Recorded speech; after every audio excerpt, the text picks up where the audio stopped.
asmane seniman. Sareng kali Mas Wid niku asline ambar resmi kula tangkuran. Tangkuran. Lho wong kene kabeh. Iya, kok kaipun tangkuran. Berjejer. Wis pangling kabeh nyong lah.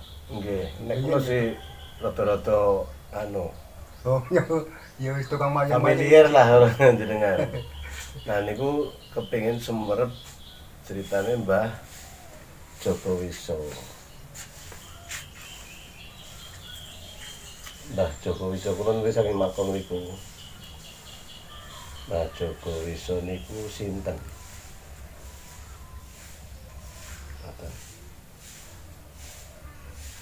Kowe berapa bacane Mbak Tunung, kowe ora kok bacane Mbak Tunung. Bacane Mbak Tunung barang nika mantan denger mbok. Ya ora ngerti. Ya ngertine ya kok kaya kowe tok. Ukur sawarane wong ngerti apa? Ukur makam ae. Cerita tutur tinular bareng nggih. Ukur lordelan. Nggih boten napa-napa. Ukur denger jenenge Mbah Joko Wiso, Mbah Dunung kata niku tok. Oh, Mbah Joko Wiso kali Mbah Dunung tiyang setunggal. Ya dawek-dawek niku kidul sih kan. Melempeng. Ngerti Mbah Joko Wiso ora? Ya ngerti kuwi kan pamane Mbah Joko Wiso.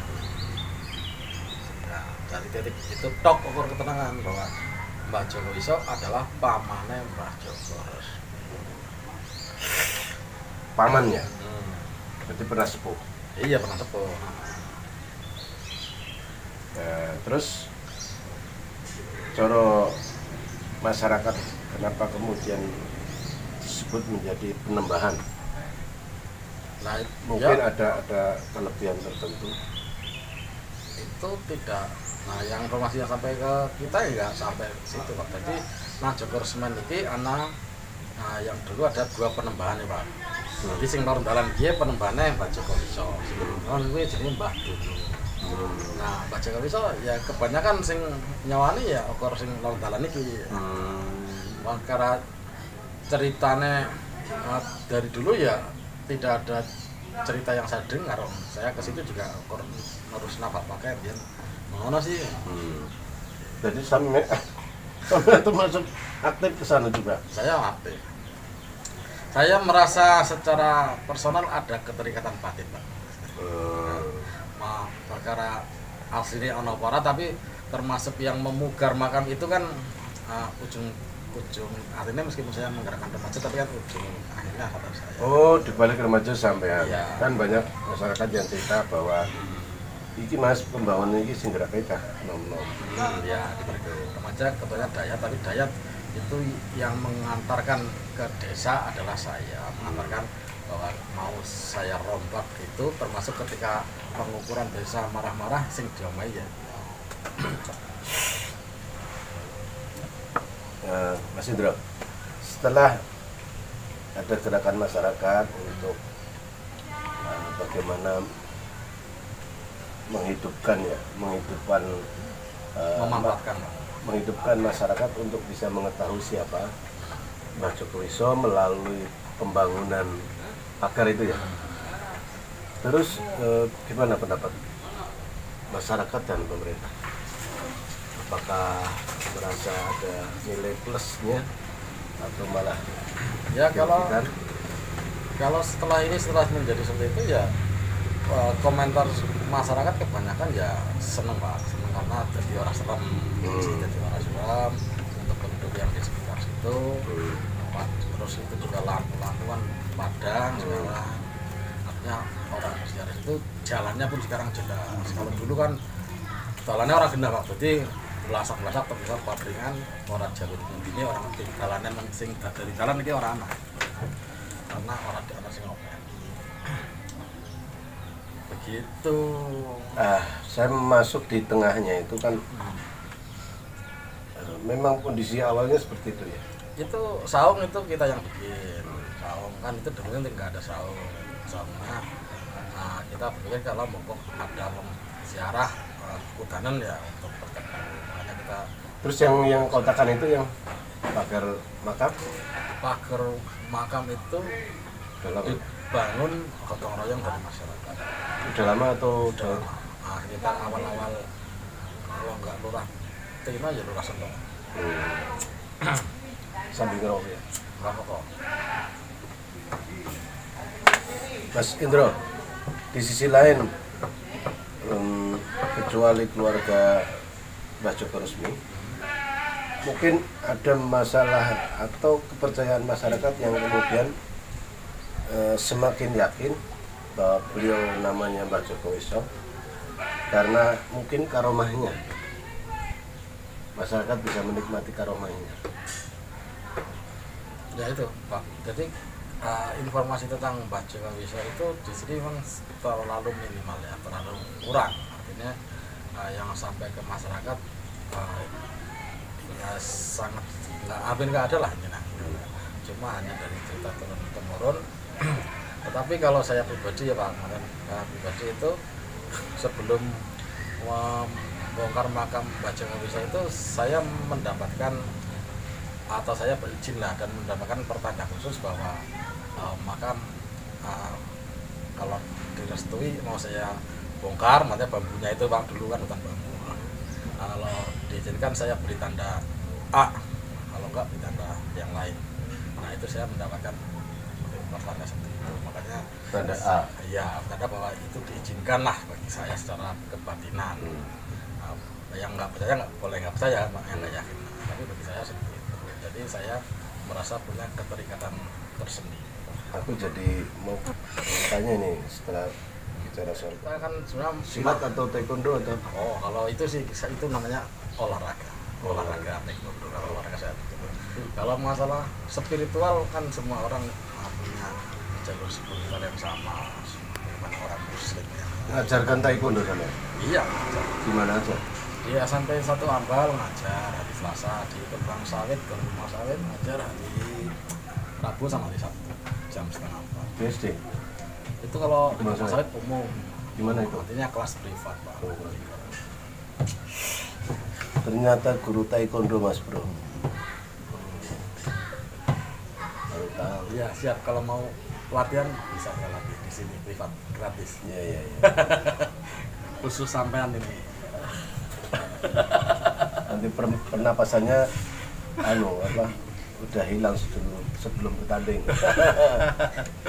Mas Indro, tadi bicara sampai di soal mau membangun dengan ada tanda khusus.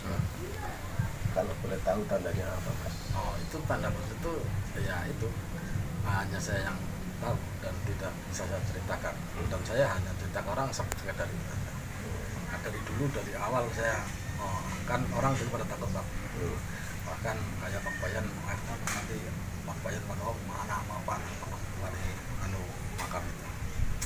Nah tapi karena saya merasa direstui dengan intuisi saya, direstui oleh makam Pak Joko, saya ya kerja aja. Dan alhamdulillah itu apa remaja yang bergerak itu yang tidak bisa dinalar secara akal pikiran. Artinya bagaimana kekompakannya, bagaimana orang-orang terpanggil untuk Gerak, semangat. Iya, negori Nah, dongklak lah. Itu ciri-ciri direstui itu. Dongklak sebenarnya kan kayak Pak Bayan kan bilang, alah nggak akan bakalan bisa. Tapi ya alhamdulillah. Punya dokumen sebelum dibongkar. Wah, nah itulah sayangnya. Dokumennya hanya setelah ditebangi dan pendongklakan ke sana. Jadi ketika masih ada pohonnya kita nggak dokumentasikan, itu juga jadi ya kita penyesalan sendiri lah, kurang komplit pada akhirnya. Ya, tapi kurang lebihnya kayak bambu yang di utaranya atau yang di selatan?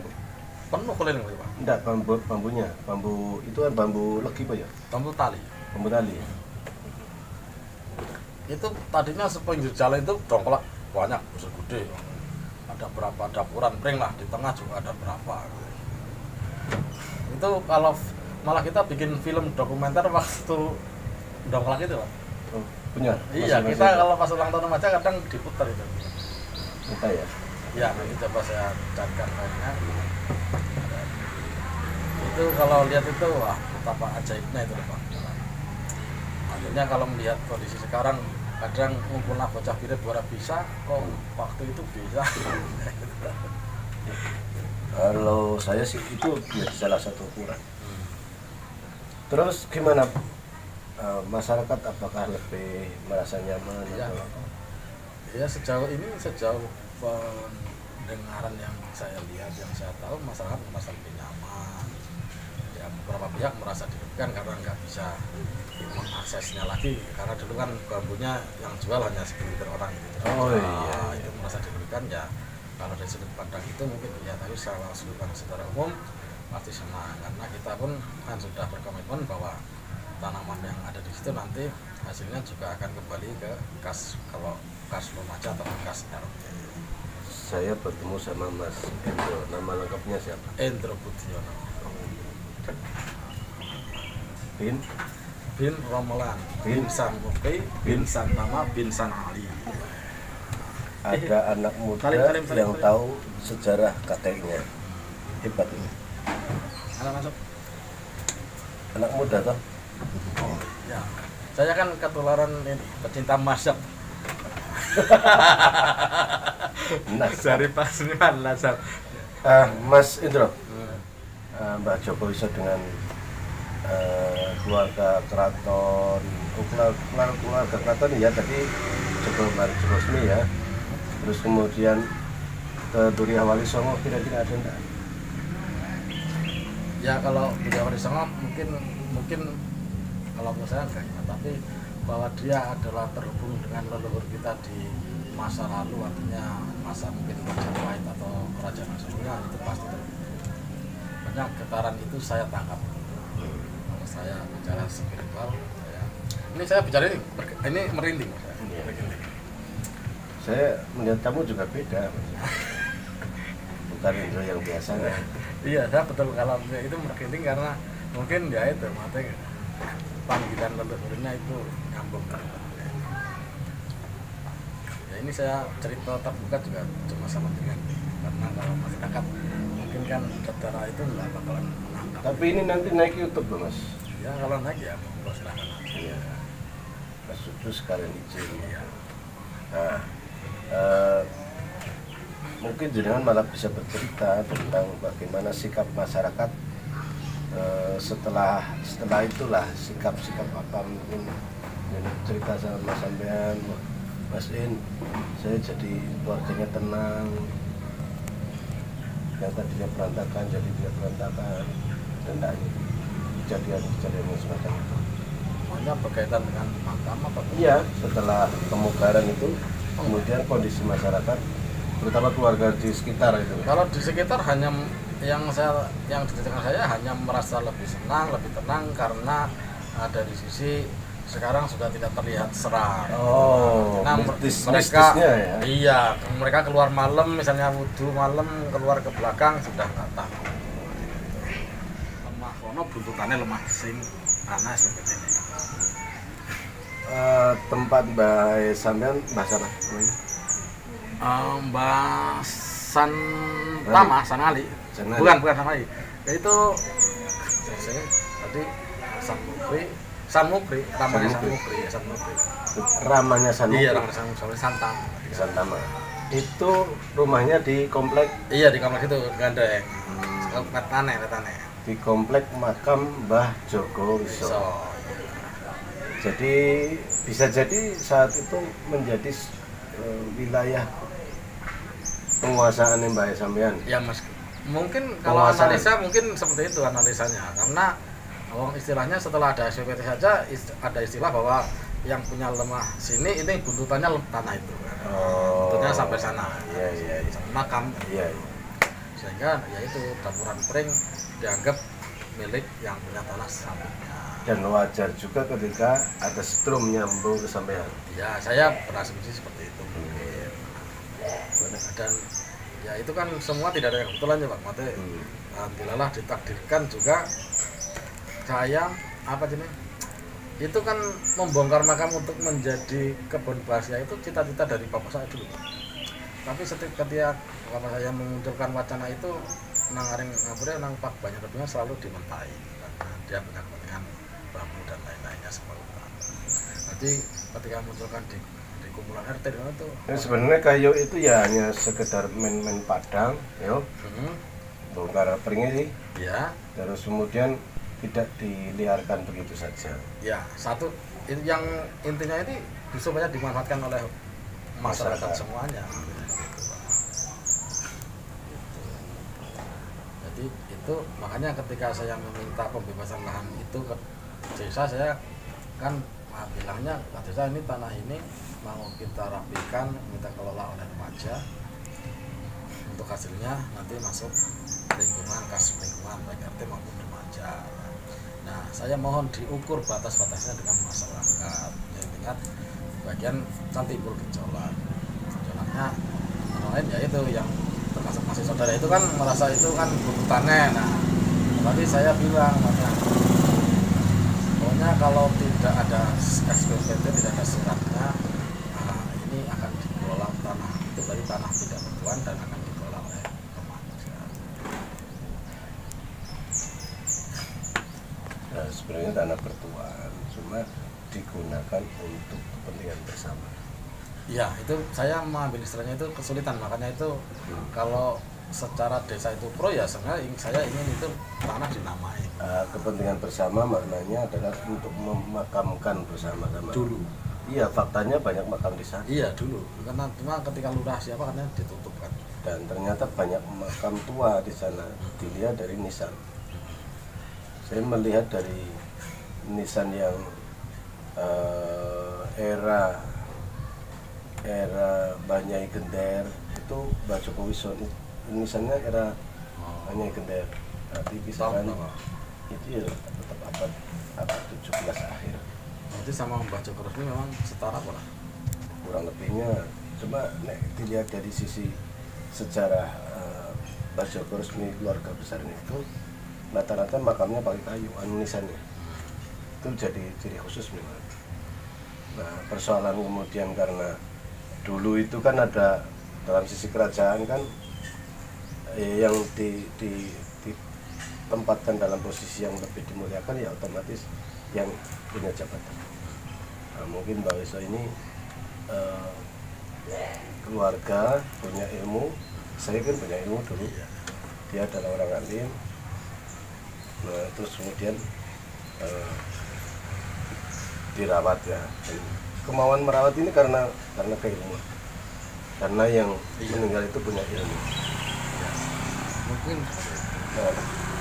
Nah, kalau itu saya yakin. Iya.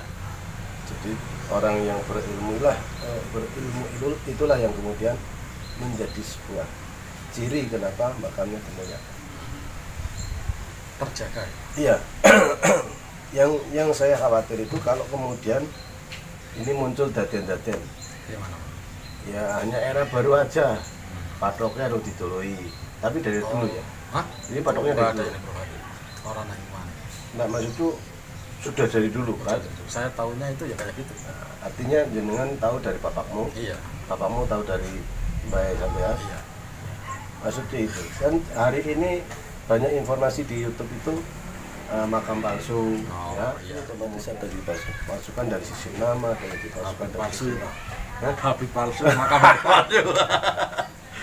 Iya, informasi di YouTube, maka kita juga ikut berkembang. Kalau itu tidak, orang desa ya.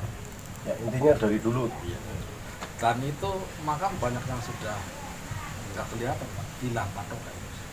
Dulu waktu saya masih remaja ngancani bapakku itu di depan pintu masuk kotakan gue Pak, itu berjajar makam untuk yang saya ziarahi juga. Nah, tapi kemarin pas pemugaran ya memang sudah nggak ada patoknya, makanya kita bikin jalan karena orang patoknya orang ahli waris apa ini. Tapi saya ingat saya pernah menabur kembang di depan itu sama bapak saya. Gitu. Tapi omongannya gue sih sendiri bapak. Ini makam-makam bangsanya Pak Dini bapaknya apa-apa lah.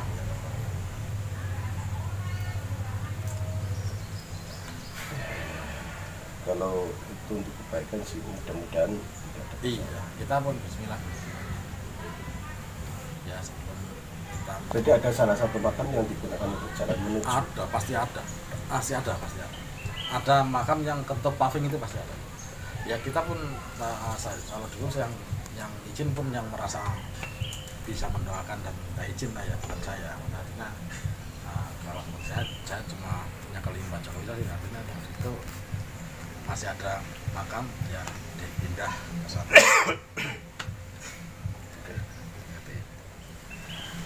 itu hal aneh ketika kita memasang pelang itu tulisan makam Mbah Jarwoiso, Pak. Itu dulu kan kita bikin warnanya itu catnya warna hitam.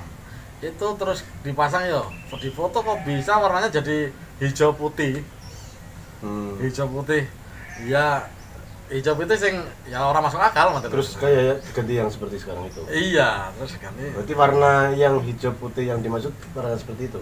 Iya, karena kita mengikuti warna ada saya namanya berkesimpulan ya mungkin karpet warna ini ya apa. Jadi itu dulu benar-benar heran, saya bahkan punya dokumentasinya tapi nggak tahu di mana nih. Udah ganti HP sih. Jadi itu sampai geleng-geleng. Jadi ketika difoto itu jadi sama sekali nggak sama. Itulah kekayaannya yang saya ingat. Kayaknya peresmian yang jelas itu bulan Agustus, tapi kalau tanggalnya mungkin tanggal 11 atau berapa, itu diresmikan oleh Pak Des Ambar resmi, Pak Haji Tino. Nah itu agak gimana Pak itu? Itu kalau biasanya kan gunting kita resmikan pakai gunting ya. Ini pakai pedang. Pakai pedang warisan leluhur ini. Terus gimana itu bisa jadi? Terus enggak putus ya putus, namanya itu petunjuk leluhur ya. Nah, gitu. Saya boleh tahu pedangnya? Pedangnya terus saya rendam. Rendam bersih. Ada di dalam, ada. Lain kali saja. Dibuat mahal ini Mas. Ya lah Mas, semua dibuka semua nanti saya punya. Padahal ini bisa jadi beberapa konten. Bisa konten yang lain. Kita bikin konten yang lain aja Pak.